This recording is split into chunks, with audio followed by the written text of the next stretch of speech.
Mais uma vez, eu quero cumprimentar a todos com a preciosa paz do nosso Senhor Jesus. Amém?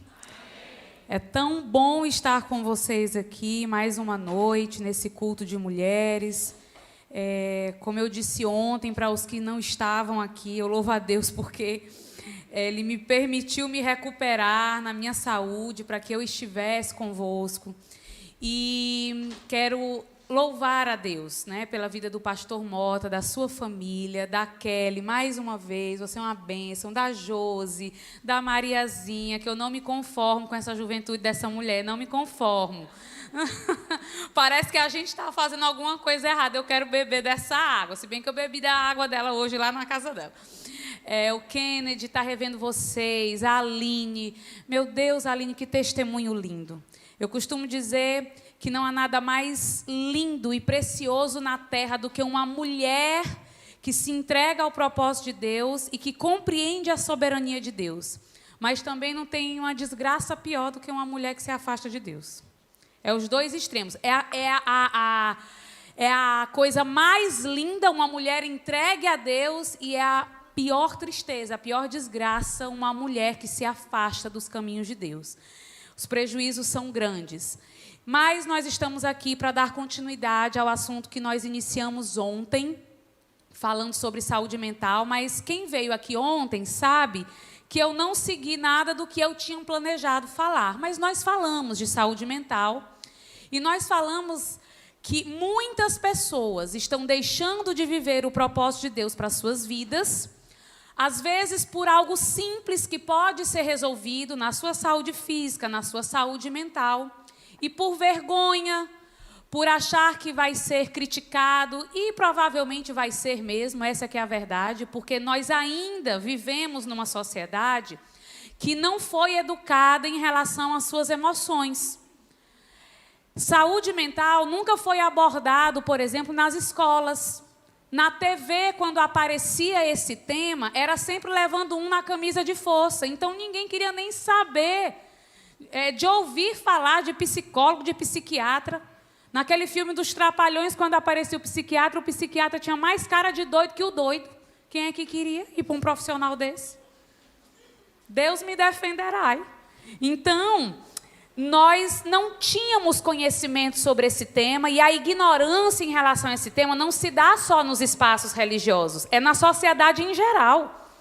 Não é só na igreja evangélica. Quantas pessoas a gente quis tratar e os pais às vezes não querem deixar? Não, isso aí não é problema de saúde não, isso aí é porque fizeram um trabalho, é encosto, é mal olhado.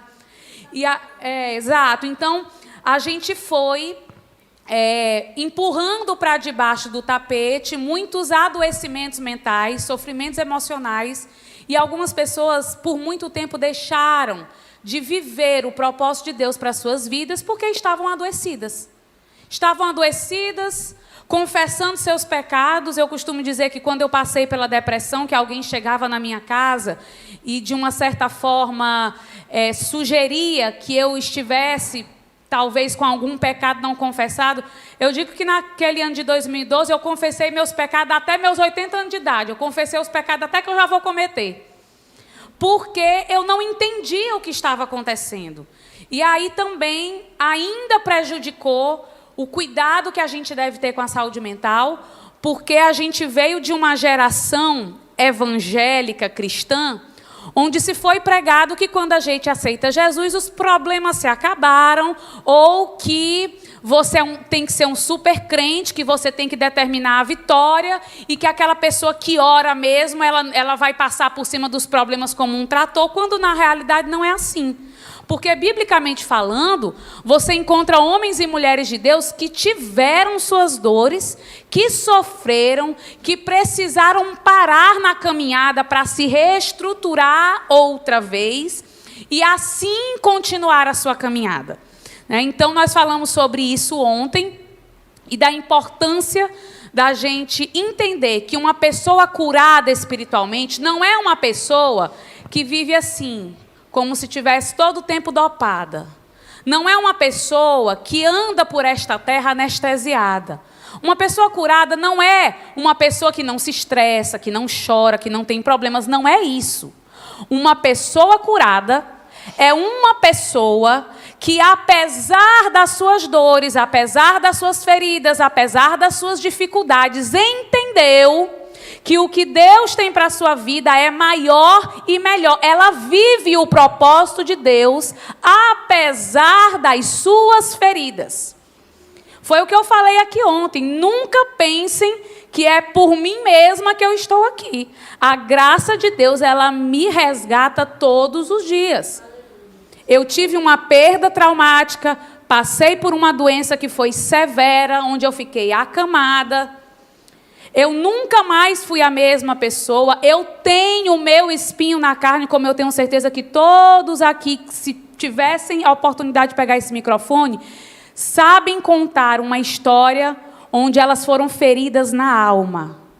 Onde chegou aquele dia que você se ajoelhou e só sabia chorar, porque não conseguia nem mesmo falar o que você estava sentindo. Mas vem o Senhor, vem a palavra, e mesmo quando nós estamos no desespero, nós não temos vazio, porque sabemos de onde viemos, para que estamos nesta terra e para onde vamos. Amém?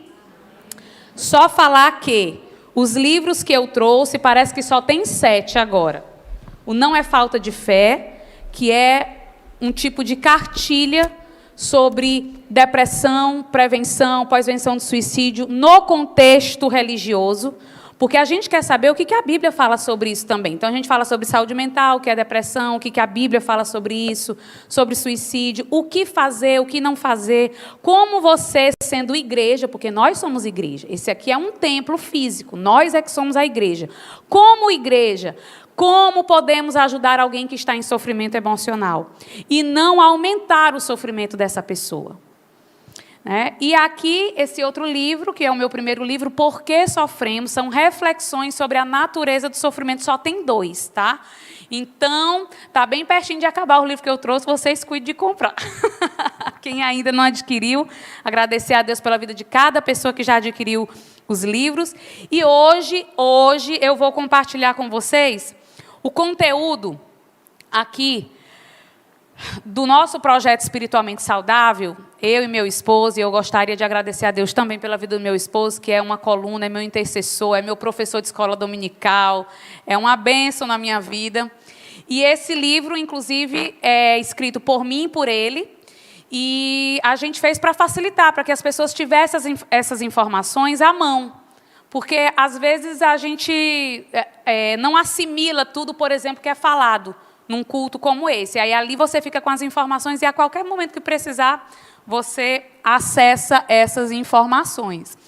E eu quero iniciar hoje lendo aqui 1 Tessalonicenses 5:23, que diz o quê? E todo o vosso espírito, alma e corpo sejam plenamente conservados, irrepreensíveis para a vinda de nosso Senhor Jesus Cristo. Ou seja, não tem como você viver uma vida abundante, uma vida plena, se você não cuida das 3 esferas que fazem parte de você. Foi falado ontem, vou repetir. Você é uma alma, a sua alma é eterna, que foi depositada temporariamente neste corpo que voltará ao pó, e você recebeu do próprio Deus uma fagulha da essência de quem Ele é. Esse espírito, que é a nossa parte santa. Muitos estão vivendo errantes, nas concupiscências da sua própria alma, tendo o espírito adormecido, e por isso eles agem como se não tivessem consciência, como se não tivessem moral. Não é o caso do povo que está aqui, eu quero crer. Todos nós aqui já tivemos o nosso espírito desperto pela palavra. É por isso que a palavra de Deus diz que a fé vem pelo ouvir a palavra de Deus. Você ouve através desse ouvido que Deus criou. Quer dizer, para você ouvir, passa por esse processo que é físico, passa pelo ouvido, chega à sua alma, ao seu entendimento, e quando a sua alma recebe esta palavra, o seu espírito é desperto, e aí é por isso que você se torna uma pessoa que, apesar de estar neste corpo, também é uma pessoa espiritual. É uma pessoa que discerne as coisas pelo Espírito. É uma pessoa que, se Deus assim determinar, você recebe dons do Espírito. dons diversos, tanto sobrenaturais, como operação de milagres, revelação, profecia, como da palavra da sabedoria, o dom do discernimento, a Bíblia fala do dom da misericórdia, da hospitalidade. Então, tem dons para todo mundo. Ninguém é inútil na casa do Senhor e sem serventia no corpo de Cristo. Então, você precisa cuidar do seu espírito e da sua alma e do seu corpo. E ouso dizer que cuidar da alma é mais importante ainda do que o corpo, embora um esteja ligado ao outro. Por que eu estou dizendo isso? Já me deparei diversas vezes com pessoas totalmente debilitadas fisicamente, enfrentando doenças graves no seu corpo, paraplégicas, deficientes visuais, mas que vivem o propósito. A mente delas está em dia. A mente delas entendeu que havia nessa doença toda um sentido. Que isso não limita o que Deus pode fazer através da vida dela. Então, precisamos estar atentos ao nosso espírito, alimentando esse espírito, resguardando a nossa alma e também, claro, buscando aí saúde para o nosso corpo. Alguém pode achar, não, mas eu não preciso cuidar do corpo. Muitos aqui não sabem, mas agora em 2019 eu precisei me submeter a uma cirurgia bariátrica, porque eu cheguei a 110 quilos. Irmã Kézia, mas Deus ama o obeso do mesmo jeito. Ama, mas ele sofre, esse obeso. Sofre. Eu digo isso, irmão, sabe por quê? Eu não estava conseguindo mais pregar. Porque no meio da pregação, Kennedy, eu estava assim, perdendo os fôlegos por causa da obesidade. Eu não usava mais, eu só usava sapato assim, não usava mais sapato de tirinha. O pobre do Fernando é que se tornou, né, meu sapateiro. Eu não conseguia me curvar para poder calçar uma sandália. Não achava mais roupa para mim. Foi por uma questão hormonal, e aí era pior ainda, porque era uma questão hormonal, eu nem comia esse instante, e as pessoas, na hora que me via naquela largura, diziam assim, aqui uma dietazinha para você. Meu Deus, o tempo difícil na minha vida. E eu deixei, inclusive. Não, me perguntaram várias vezes com quantos meses eu estava. Meu Deus, eu queria enfiar minha cara debaixo da terra. Meu Deus do céu, que eu chegava em casa arrasada, assim, meu Deus do céu. Mas foi um período muito difícil. Ou seja, eu deixei de atender muitos convites para pregar, porque eu não estava conseguindo pregar. Vocês têm ideia do quanto a gente não cuidar da nossa saúde pode impedir a gente viver o que Deus tem para a nossa vida? Então, quando a gente fala de saúde mental, a gente está falando de nível de qualidade de vida cognitiva e emocional. O que é saúde mental, irmã Kézia? É qualidade de vida, é capacidade de aprender. Algumas pessoas, sim, são mais inteligentes que outras em determinadas matérias. Hoje, a cada 57 crianças, uma nasce com autismo, que é um transtorno do neurodesenvolvimento. Nós temos aí hoje realmente várias doenças que afetam essa saúde mental de um jeito ou de outro. Algumas no neurodesenvolvimento e alguns transtornos vão afetar as emoções, os comportamentos das pessoas, né? Mas saúde mental é isso, é um nível de qualidade de vida cognitiva e emocional, é a capacidade que a gente tem de gerenciar as emoções boas e ruins, porque as emoções boas e ruins, elas existem. O crente, mesmo sendo crente, ele vai ter alegrias, mas ele também vai ter tristezas, porque você é humano. A única pessoa que não tem emoções é o psicopata. Foi feita uma pesquisa recente, Kennedy, colocando pessoas normais diante de várias gravuras, várias cenas do pôr do sol. Aí uma pessoa normal vê o pôr do sol, o cérebro dela está relaxado. Quando aparecia uma imagem de um assassinato brutal, né, essa pessoa, o cérebro da pessoa reage na mesma hora. Se você é normal, você vai ter aquela repugnância, você vai dar aquela angústia. O psicopata passava o pôr do sol, passa uma criança sendo violentada, não altera nada no cérebro dele. É como se ele não conseguisse reagir. A sensação que ele tem ao ver o pôr do sol é a mesma que ele tem vendo uma pessoa sendo assassinada. Então, o psicopata que não tem emoções. Agora, nós, que fomos criados à imagem e semelhança de Deus, Nós somos seres dotados de emoções, porque o próprio Deus é um Deus de emoções. Agora, claro, as emoções de Deus são santas e perfeitas. A ira de Deus é perfeita, o ciúme de Deus é perfeito, o amor de Deus não exclui a justiça nem a santidade. As nossas emoções sofreram o impacto da queda. Tudo na humanidade sofreu o impacto da queda do homem. Os animais que eram herbívoros se tornaram carnívoros. A criação que Deus criou perfeita, agora de vez em quando é um terremoto, é um vulcão, é um tsunami. E nós sofremos o impacto da queda. Qual é a maior prova do impacto da queda? A morte física. E aí, por isso, Deus fechou o jardim, trancou lá a árvore da vida, para que nós pudéssemos ser resgatados por um plano que Ele já tinha no seu coração antes da fundação do mundo. Porque Deus não dá ponto sem nó. Ele nos deu a dádiva do livre-arbítrio, mas sabia que o livre-arbítrio traz consigo a possibilidade de nós fazermos mau uso desse livre-arbítrio. E é o que aconteceu. Então, por isso, nós sofremos essas consequências. Então, saúde mental está além da ausência de algum transtorno mental. Tem gente aqui que não tem um transtorno mental, mas também não está vivendo a vida que deveria viver. Tem gente que não tem depressão, que nunca vai precisar tomar uma medicação, mas não está vivendo o propósito. E capacidade de reconhecer os próprios limites. Então, tudo isso é saúde mental. É algo maravilhoso, necessário. A gente precisa falar sobre isso. Mas por que tem tanta resistência?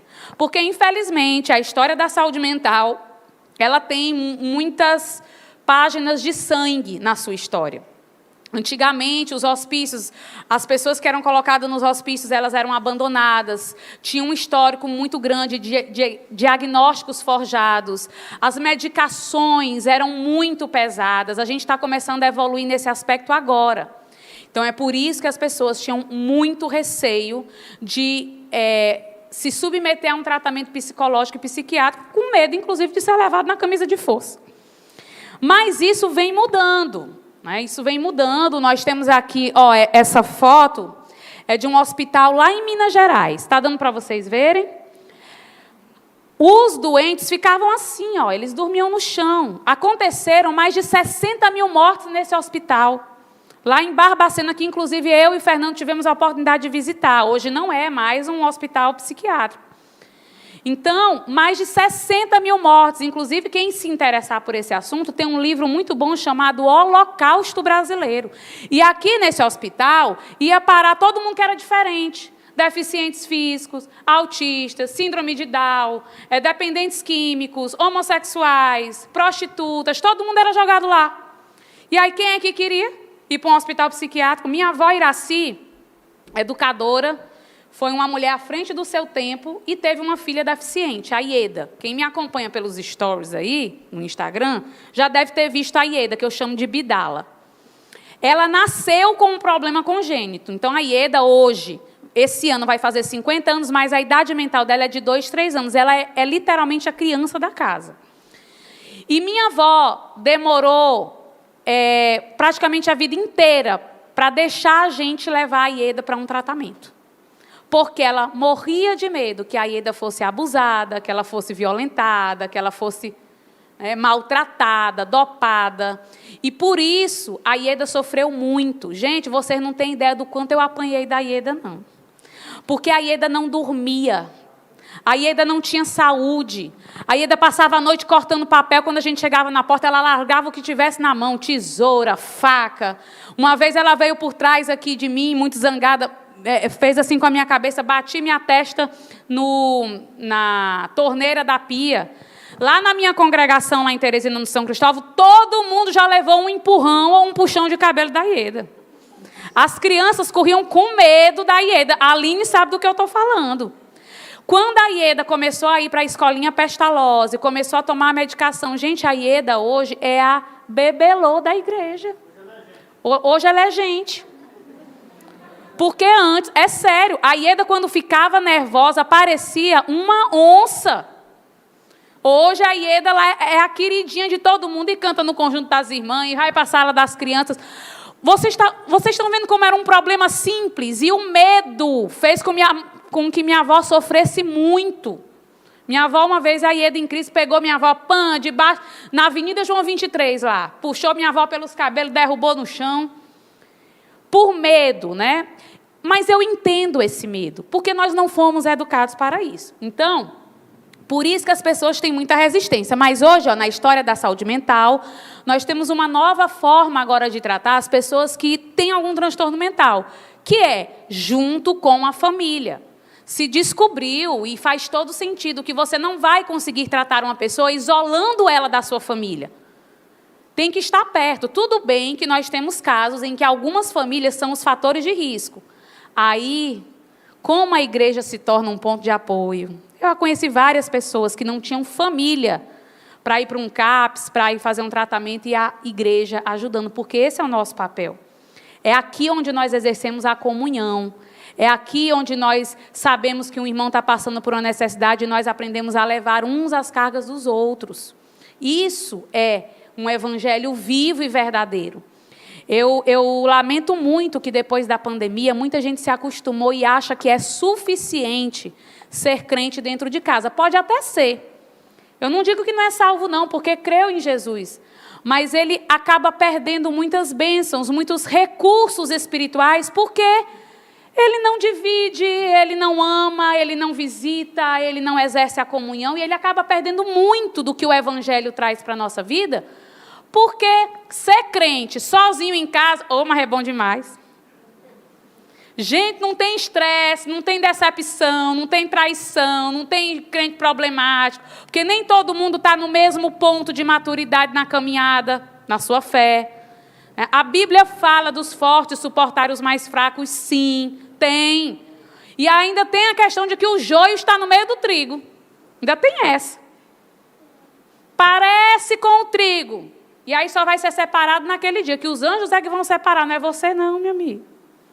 Então, e aí a saúde mental da mulher? Por que a gente precisa falar especialmente da saúde mental da mulher? Os homens adoecem com certeza, mas a mulher, além de todas as questões da vida que todos nós temos, ela ainda é uma bomba hormonal.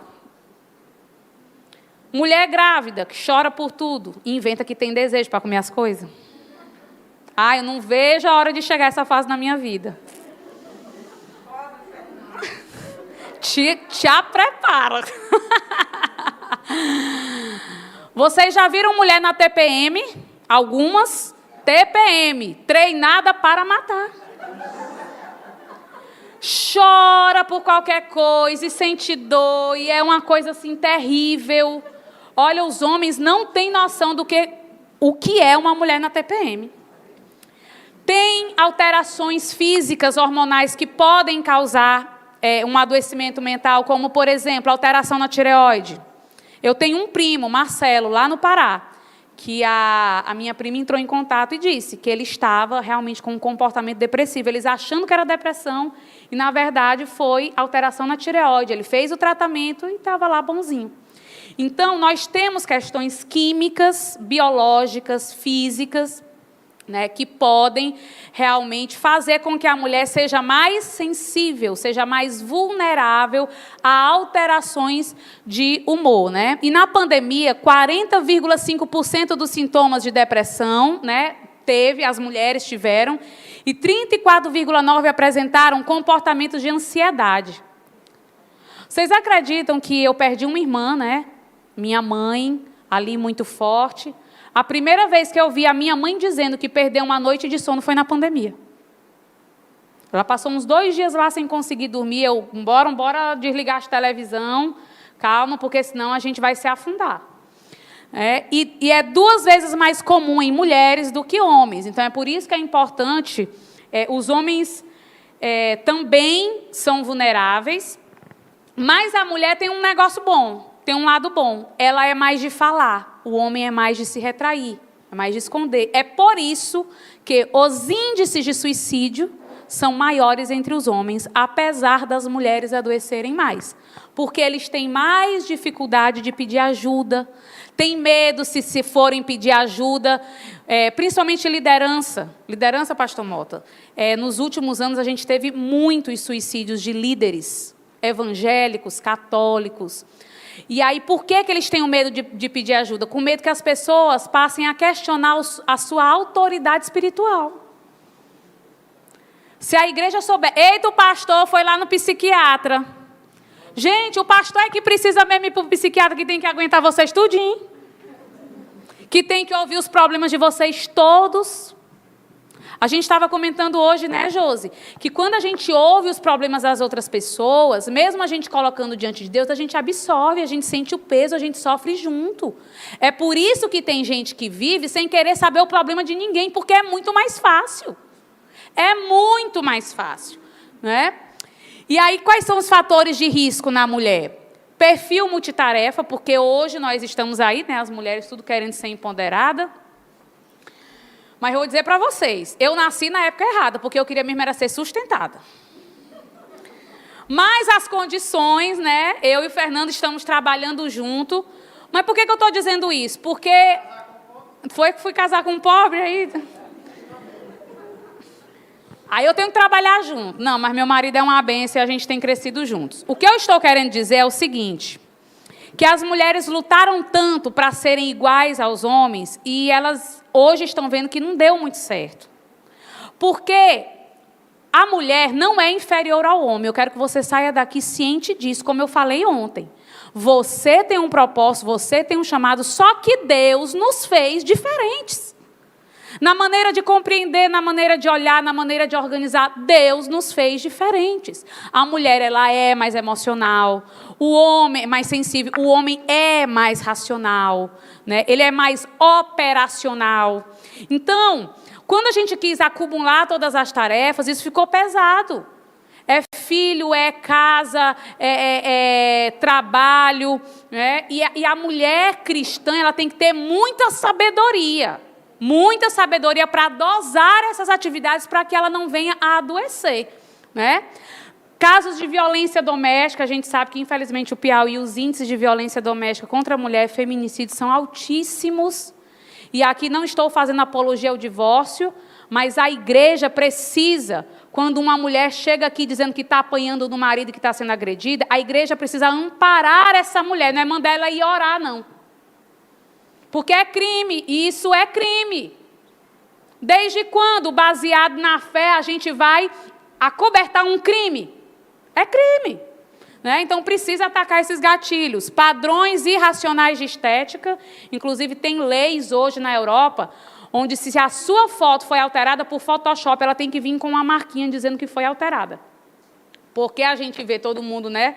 Eu mesma, eu tenho até que me converter, porque eu não tenho coragem de botar minha cara natural no Facebook. Eu preciso ainda ser liberta, né? Ou eu acho o filtro uma benção.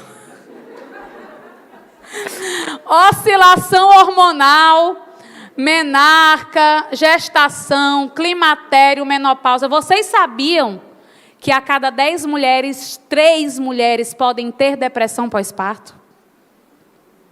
E depressão durante a gestação. Então, são muitas questões aí. E a cobrança social, né, da mulher ser a responsável pela harmonia no mundo. Porque quando um casamento está dando errado, o povo só cai em cima da mulher. Só cai em cima da própria mulher. Enfim. E aí? O que é que você sente? Todo mundo que já sentiu tristeza, alegria, raiva, já, né? Tem uma hora que a gente, assim, parece que o velho Adão quer tomar conta e a gente quer dar uma bufetada na cara daquela pessoa. Eita, quando a ira vem, só Jesus na causa. Mas todas as emoções, como eu disse, elas são salutar.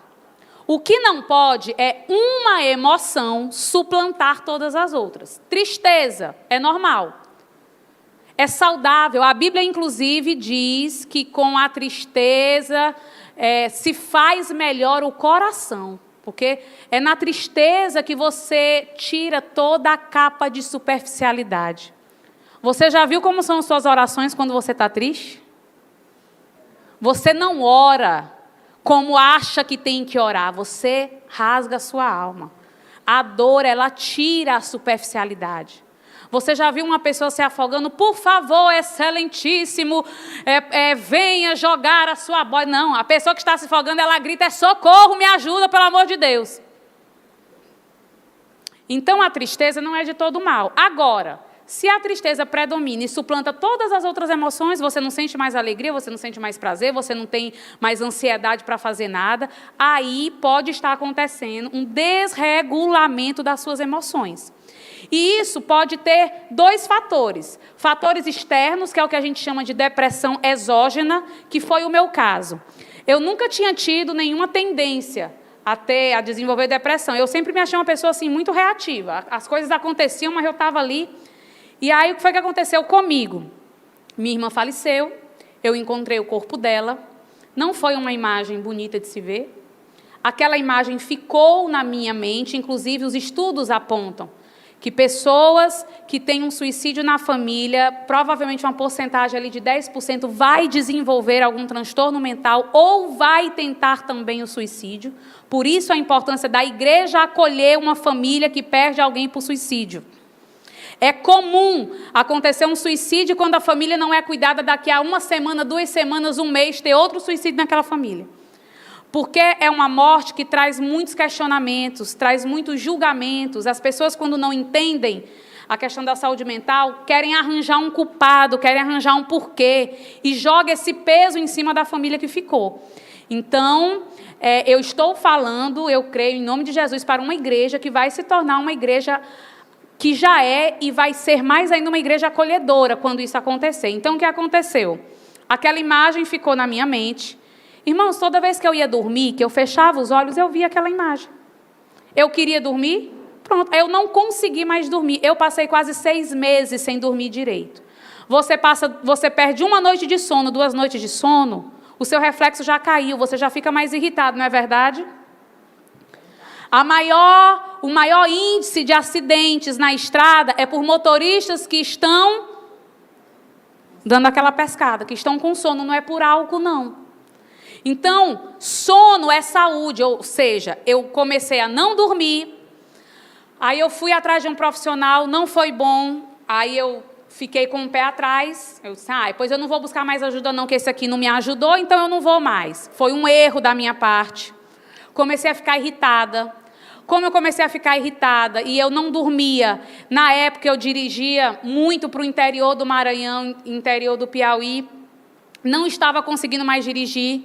Aí toda vez que eu ia precisar dirigir, me dava aquela ansiedade e eu começava a chorar. E em 6 meses, quando chegou dezembro de 2012, eu estava totalmente adoecida. Inclusive, debaixo do sangue de Jesus, eu estava tão adoecida que eu cheguei a fazer uma tentativa contra a minha vida. E distorce tanto, Aline, que até a minha fé ficou distorcida, mas não no sentido de não acreditar em Deus. Eu estava me achando indigna de Deus.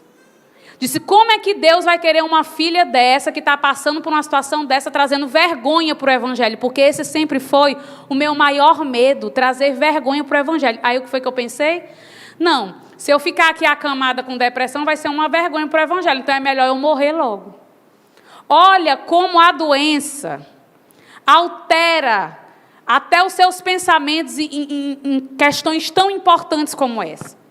Então, é importante a gente entender que tristeza é um sentimento que vai acontecer na sua vida muitas vezes. E você não pode ver a tristeza com estranheza.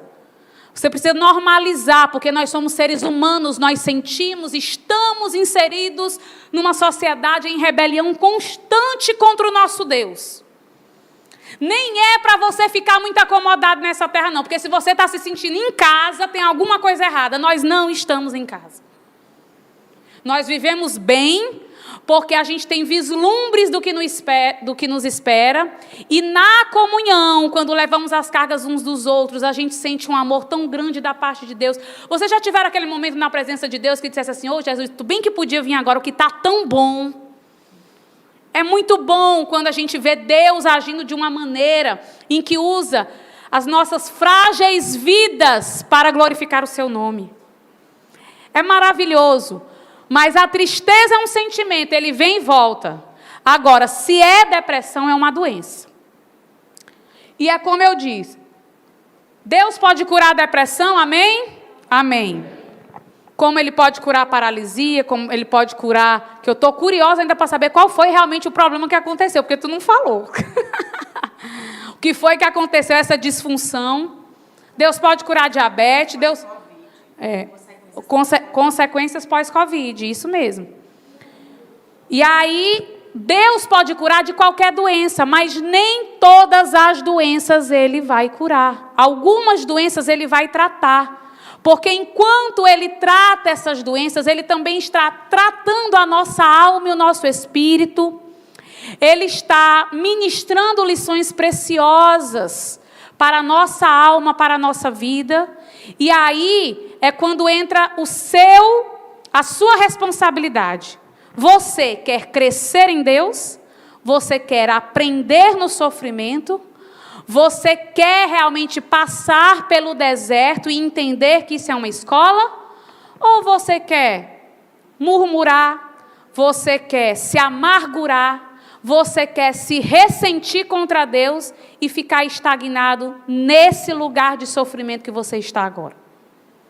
Porque o nosso Deus, nas páginas das Escrituras, a gente observa que o nosso Deus é um Deus de reação. É claro que Ele é soberano. Mas nessa história natural, humana e nessa baixa terra, muitas vezes Ele vai agir depois que você se posicionar. Por quê, irmã Késia? Porque Ele está interessado em encontrar fé na terra. Sem fé é impossível agradar a Deus. Ele está interessado em que você creia nele, independente da circunstância. É por isso que a forma de Deus agir na história, parece que Ele vem assim, cada vez mais se ocultando, Kennedy. Olha como Ele fez com o povo de Israel. Foi suficiente para fazer o povo ter fé? Não. O povo de Israel começou a ter medo das manifestações sobrenaturais de Deus. Tanto é que Deus chama o povo para o monte. E o povo diz o quê? Não, Moisés, nós não vamos não, que nós vamos morrer. Vai tu.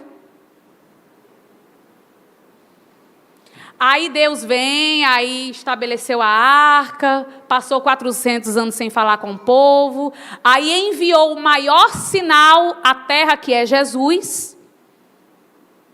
Os seus não receberam, essa palavra chegou até a nós, gentios, fomos alcançados por esta palavra, e agora...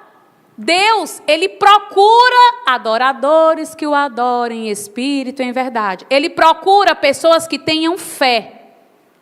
Na Bíblia você sempre vai ver, Moisés teve que levantar o cajado, foi uma ação humana. Aí veio a intervenção divina, o mar se abriu. Josué teve que rodear os muros de Jericó. Aí veio a ação divina, os muros caíram. Esté convocou um jejum. Aí Deus operou ali aquele milagre naquela situação em que o povo de Deus se encontrava ameaçado. Então, é muito importante a gente entender que sim, nós vamos passar por situações difíceis, mas nenhuma situação é maior do que o poder do nosso Deus para fazer você ser palco da glória de Deus. E vamos parar com essa murmuração. Mas eu sou fraco. O que é que diz a palavra de Deus para ti?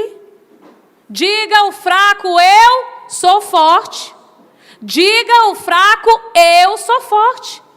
Aí vem aqui os transtornos mais comuns, depressão, transtorno afetivo bipolar, borderline, ansiedade, anorexia, dependência química, esquizofrenia, autismo, TDAH. A depressão hoje é a doença mais incapacitante do mundo. O Brasil, pela Organização Mundial de Saúde, é considerado o país mais ansioso do mundo. E a gente entende que todas essas questões de depressão, suicídio e saúde mental têm uma origem na queda, que eu não vou repetir aqui, que nós já falamos um pouco ontem sobre isso, da lei da vida e da existência que foi quebrada quando houve a desobediência. É por isso que hoje nós morremos, nós adoecemos e temos que lidar com isso. E Deus, ele não interfere de forma sobrenatural todas as vezes, porque senão ele estaria anulando o próprio livre-arbítrio que ele entregou ao homem. Então, ele vai agir de forma sobrenatural, miraculosa, algumas vezes na nossa vida, vai.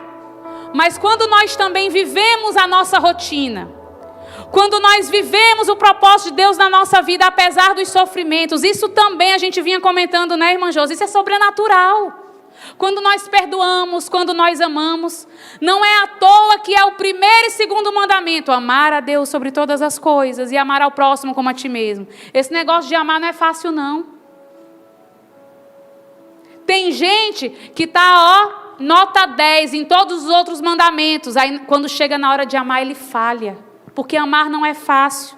É muito sobrenatural você perdoar aquela pessoa que te feriu, que te magoou, que te denegriu, que fez você perder uma oportunidade, seja na sua vida sentimental, financeira, amorosa, ministerial.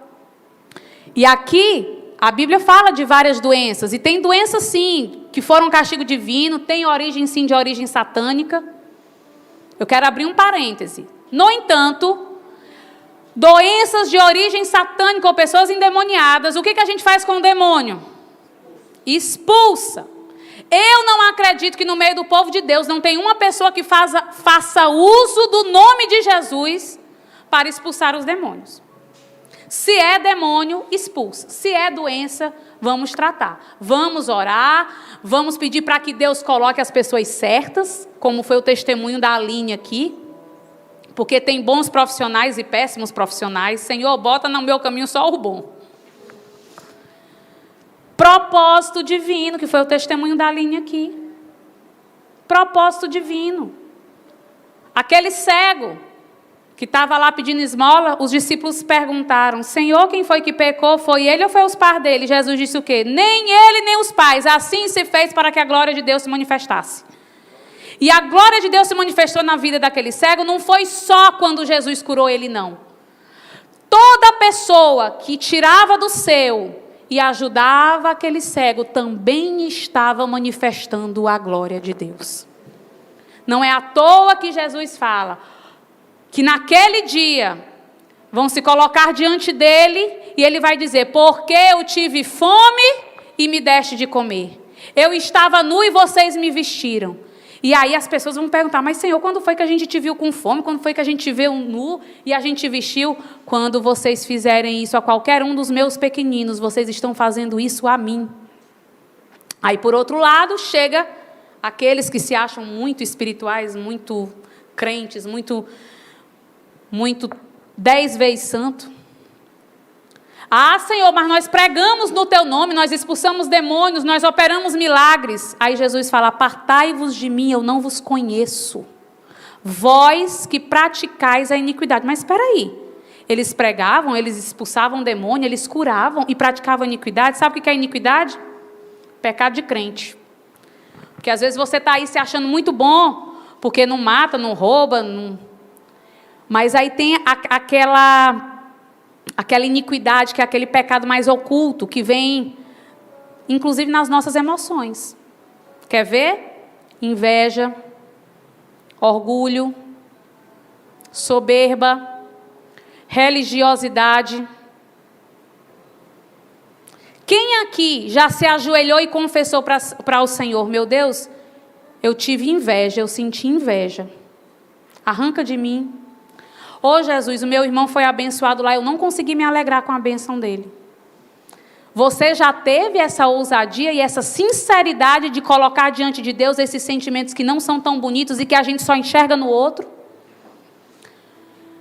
Então, tem sim doenças com propósito divino, doenças naturais. Na Bíblia nós temos vários personagens que tiveram, se não tiveram a doença, tiveram episódios depressivos, porque tem pessoas que vão ter um episódio na vida e nunca mais vão ter. Tem pessoas que vão ter o transtorno crônico.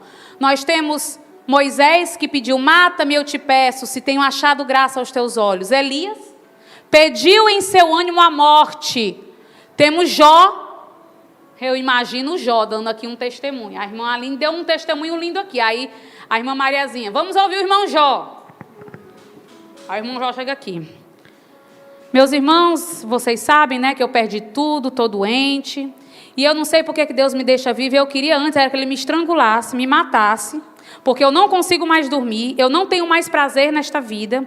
Eu não sei o que é que o Deus Todo-Poderoso viu em mim, mas eu não tenho mais prazer nessa vida e eu quero que Ele me mate. E é essa a minha oração. Na hora que Jó descesse, tá, eita, que esse irmão está precisando se converter.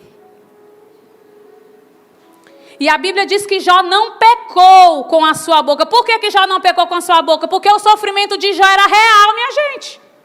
Era legítimo. A gente perde um emprego, o dinheiro diminui, um filho da gente adoece, a gente já está aqui clamando pela hora da morte. Avalie perder tudo, filhos, ficar doente, os amigos chegam para te consolar e começam a dizer, não, você está passando por isso porque você deve estar em pecado. Você fez alguma coisa contra o Deus Todo-Poderoso, porque ninguém sofre assim por acaso, não. Jó, aí vem aqui Jeremias, maldito o dia que nasci. Por que não me matou lá no ventre da minha mãe? Jonas, tira a minha vida. Davi constantemente dizia que estava angustiado. E aí a gente se culpando quando está triste. A gente fica se culpando. Ai, meu Deus, eu não posso estar triste. Será que eu estou com falta de fé? Não, irmãos. Isso faz parte da nossa caminhada cristã. Agora, se é uma doença, busque ajuda. Busque ajuda porque o caminho está sendo colocado diante de você. Entre pelo caminho que está sendo proposto, para que você não deixe de viver o que Deus tem para a sua vida. Eu vou bater nessa tecla, porque eu não sei quando é que eu venho aqui novamente. É um problema biológico e médico, como eu já falei, o cérebro aí comanda tudo. Pode ser um problema psicológico advindo de traumas na infância, abusos, violência. Estou acabando, tá? É um problema social também. A maioria dos casos de depressão em crianças e adolescentes vem pelo bullying na escola.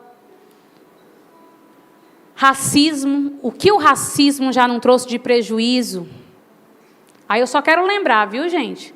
Racismo é pecado também. Guerras, julgamentos, desinformação, vergonha, preconceito, porque por causa da vergonha, por causa do preconceito, as pessoas não buscam ajuda. Aí elas ficam mais preocupadas com o que as outras pessoas vão falar e ela acaba ignorando a importância de se estar bem para os seus. Porque quando você adoecer, quem vai segurar sua mão é seu marido, é sua mãe, é seu pai. Então esteja bem por eles.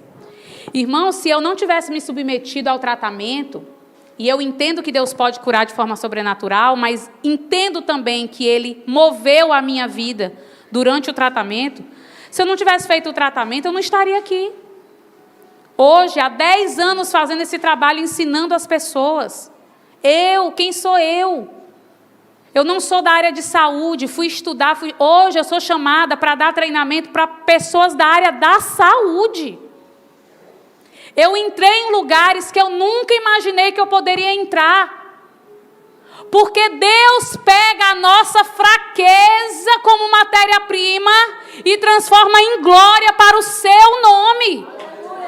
É por isso que Deus não escolheu as coisas sãs, não escolheu as coisas fortes deste mundo, nem as sábias deste mundo. Ele escolheu as fracas, as desprezíveis, para que a glória seja de quem? Dele. No contexto religioso, esse problema é real também. Vou ler só esse dado aqui. 77% das pessoas que estão no contexto religioso, líderes, sentem que exigências irrealistas são esperadas deles e de suas famílias. Cuidem também dos líderes de vocês. Porque se eles estiverem bem, vocês consequentemente também vão se beneficiar do fato deles estarem bem. E aí, eu vou encerrar aqui. E por que a gente precisa falar de tudo isso? Porque qualquer doença que é negligenciada, quero dizer que você está procurando a morte. Calma, que você tem a sua senha, sua hora vai chegar, viu? Não precisa apressar. E não precisa romper o processo que Deus tem na sua vida nesta terra. Ninguém respira por acaso. Então, diante de tudo isso que foi exposto, você precisa, eu já vou encerrar, tomar uma posição. Porque, como eu falei, Deus é um Deus de reações, mas você precisa se posicionar. Você precisa escolher entre a vida e a morte. Você precisa dizer: eu quero viver o que Deus tem para a minha vida. Fé não é apenas crer no sobrenatural. É a certeza e a convicção de que Deus é soberano na sua vida, independente de como está a situação. Fé é suportar dia após dia. Porque eu vou dizer para vocês, para mim, que sempre gostei de falar, não é dificuldade nenhuma eu estar com esse microfone na mão e ministrando na vida de vocês, não. Difícil para mim é eu ser crente quando alguém pisa no meu pé. Quando mexe com uma ferida minha. É eu manter a serenidade quando eu estou irritada. Difícil é ser crente na intimidade da nossa casa. É você estar ali glorificando a Deus, mesmo quando parece que as coisas não estão saindo do lugar. Parece que está todo mundo crescendo, todo mundo evoluindo, e parece que você está no mesmo canto. Que não acontece nada na sua vida. Só que o nosso Deus é o Deus do de repente. Um dia você está na prisão, no outro dia Deus te coloca no cargo como governador do Egito. Só que é essa a questão. A gente quer a bênção, mas não quer a resignação de confiar nesse Deus. Nós queremos ser a rainha Esther, a mulher que Deus usou para resguardar o seu povo no reino persa, mas ninguém quer ser a órfã que foi parar no harém do rei. Ninguém quer ser criado pelo tio. Ninguém quer ir parar à força, porque vocês acham que Esther foi lá participar de um concurso para ser escolhida pelo rei? Não, gente. Ela foi levada à força para o harém do rei. Mas ali, no meio de toda aquela desgraça, numa situação que parecia assim, indigna, ela encontrou o seu propósito. Fé é a certeza e a convicção que você serve um Deus que mesmo quando você não está entendendo o que está acontecendo, você sabe que Ele é fiel, justo, soberano, e é um Deus que trabalha a seu favor. Ele tem interesse que você cresça, se desenvolva, seja um sucesso. Ele tem esse interesse. Fé é perdoar, é saber que você vai sim suportar, que você vai passar pela tempestade. É deixar essa palavra mudar a sua mente. Saia do lugar cômodo de vítima e se aproprie das promessas que Deus tem para a sua vida. Deus muitas vezes, e eu quero que você já se coloque de pé agora, em nome de Jesus. Deus muitas vezes não vai mudar a situação. Algumas vezes Ele vai mudar você dentro da situação. Esse é o Deus que a gente serve. A última palavra é dele, sobre a sua vida. Se você tem um sofrimento emocional, busque ajuda. Se você não tem, busque acolher, busque ajudar. Mas sabendo que nenhum transtorno define a sua capacidade e aquilo que Deus pode fazer através da sua vida. O nosso Deus é de fato um Deus de milagres. E é um Deus que usa as nossas fraquezas para mostrar ao mundo que a honra, a glória e o poder pertencem a Ele. Aleluia. Eu quero que nesse momento você coloque no altar de Deus, né, qual é a sua causa, qual é a sua necessidade neste momento. Porque nós vamos orar. E o nosso Deus é um Deus que ouve. E é um Deus que responde. Agora tenha perseverança para esperar. E veja o que Deus vai fazer na sua vida se você não desistir. Porque se você desistir, é o que eu digo. Nem Jesus salva quem não quer ser salvo. Mas aquele que se dispõe. E Deus está procurando pessoas, não é pessoas saradas, não é pessoas que estão 100%. Ele está procurando pessoas disponíveis. Ele está procurando pessoas que querem se deixar ser usadas. Então se deixe em nome de Jesus ser usado. E você vai ver que não tem melhor sensação na face da terra do que quando você percebe que Deus está usando a sua história para mudar a história de outras pessoas. Senhor amado, nós estamos aqui nesta noite. diante da tua soberania. Deus Elohim, Criador dos céus e da terra, tu és maravilhoso e nós louvamos o teu nome pelas maravilhas que o Senhor faz no meio do teu povo. Aleluia. Senhor, nós louvamos o teu nome, porque aqui está uma igreja que acredita que o Senhor zela por esta noiva, que o Senhor zela por cada um de nós aqui individualmente, e que o Senhor colhe as nossas lágrimas, que o Senhor entende o nosso sofrimento, o Senhor sabe das nossas limitações, mas o Senhor nos escolheu, e nós estamos aqui, Senhor, trazendo o teu reino para esta terra, porque sabemos que é o poder de Deus para a salvação de todo aquele que crê. É o teu amor que transforma, é o teu amor que cura, e nós estamos aqui, Senhor, nos disponibilizando para que o Senhor use a nossa vida. Usa, Senhor, usa esta mulher que foi ferida, usa esta mulher que foi enganada, usa esta mulher que foi traída, meu Deus, como aquela mulher do poço de Samaria, que o Senhor se revelou a ela e ela foi anunciando as boas novas de salvação.